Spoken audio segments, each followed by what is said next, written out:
4 দিনে গড়ে 1 ভাগ করে দিতে, 25% করে দিতে, তাহলে 4 দিনে প্যাসেঞ্জার যাবে, প্রেশার পড়বে না। আমরা যেই কাজটা মূল করছি সেটা এখনও বলা হয় নাই। মাননীয় প্রধানমন্ত্রী সহ আমরা 18 তারিখ সরকারের ছুটি ঘোষণার ব্যবস্থা করা হয়েছে। সরকার এই আপনাদের বাস ট্রিপ বাড়ানোর জন্যই, অর্থাৎ 18 তারিখ যদি ঘোষণা না দিত তাহলে 19-20, 18-19-20 3 দিন যেত, এখন যাবে 16, 17, 18, 19, 20, প্রায় 5 দিন বা 6 দিন যাবে। এর ফলে 1 কোটি লোক ডেইলি 15-16 লক্ষ করে লোক যাবে, আপনাদের বাস ট্রিপ বাড়বে, আপনারা সহজে প্যাসেঞ্জার নিতে পারবেন। কিন্তু মাত্র 2 দিনে যদি যেত, 18 তারিখ খোলা থাকলে 19-20 2 দিনে লক্ষ লক্ষ লোকের প্রেশার পড়তো, 50 লক্ষ করে 1 কোটি লোকের প্রেশার পড়তো, তার ফলে আপনারা প্যাসেঞ্জার খুব একটা পেতেন না। তো এই লোকগুলো যাতে কীভাবে হয় ট্রেনের সাথে, নাইলে লঞ্চের সাথে, নাইলে ট্রাকে, নাইলে অন্যভাবে যাইতো বা মোটরসাইকেলে যাইতো। এইটা কিন্তু সরকার আপনাদের জন্য বিশাল একটা কাজ করে দিয়েছে, আপনাদের ব্যবসার সুযোগ। এই সুযোগে আপনারা যারা ব্যত্যয় করেন, এই ব্যত্যয়গুলো না হলে আপনাদের ব্যবসা আপনাদেরই লাভ হবে। এর বাইরেও আরও কয়েকটা পয়েন্ট আছে, যেটা হলো বাস যাত্রার শিডিউলটা মেনটেন করতে হবে। শিডিউল মেনটেন না করতে পারলেও যাত্রী সাধারণকে জানিয়ে দিতে হবে টেলিফোনে কোথায় কি কখন বাস আসবে।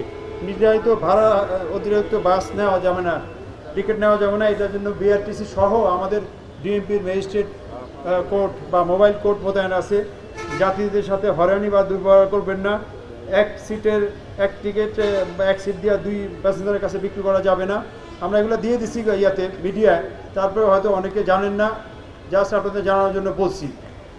বাসের সিট ব্যতীত বাসের ছাদে অতিরিক্ত যাত্রী বহন করা, অ্যাক্সিডেন্ট হবে, অ্যাক্সিডেন্ট হলে আপনারাই ক্ষতিগ্রস্ত হবেন, বাসটা আটকা পড়বে, ওই আপনার 1 ট্রিপ দিয়ে বাস শেষ, আপনি আর 10 ট্রিপ দিতে পারবেন না।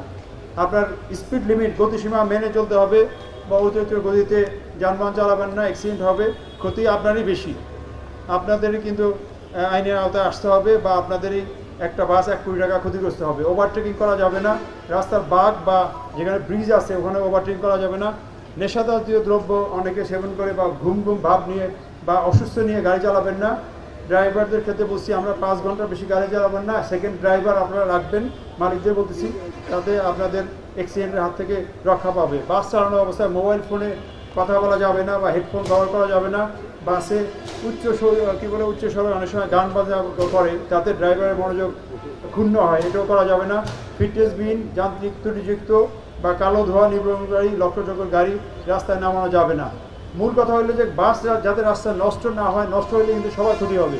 আর আমরা ট্রাফিক পুলিশ বেশি দেখব, অ্যাকশন নেব যেসব বাস ট্রাফিক জ্যাম তৈরি করে। অন্যান্য বিষয়ে ধরেন ফিটনেস নাই বা বাম্পার নাই, নাম্বার প্লেট নাই বা অন্যান্য সমস্যা, ওগুলো আমরা এই ঈদের সময় দেখবো না। ঈদের সময় দেখবো হলো যে যাতে ট্রাফিক জ্যাম না করে, ট্রাফিক জ্যাম করলে কিন্তু আমরাও কঠোর ব্যবস্থা নিব।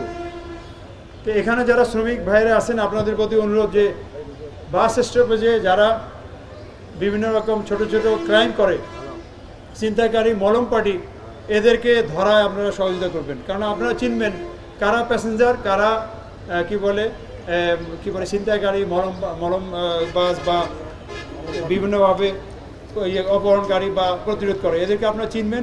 আপনারা আমাদের পুলিশকে ধরায় দিবেন, ব্যাপক সংখ্যক পুলিশ থাকবে, আমরা আপনাদেরকে ধরানোর জন্য পুরস্কার দিব। যেমন আমাদের শ্রমিক ভাইদের বলছি যে ধরাই দিতে হলে পুরস্কার।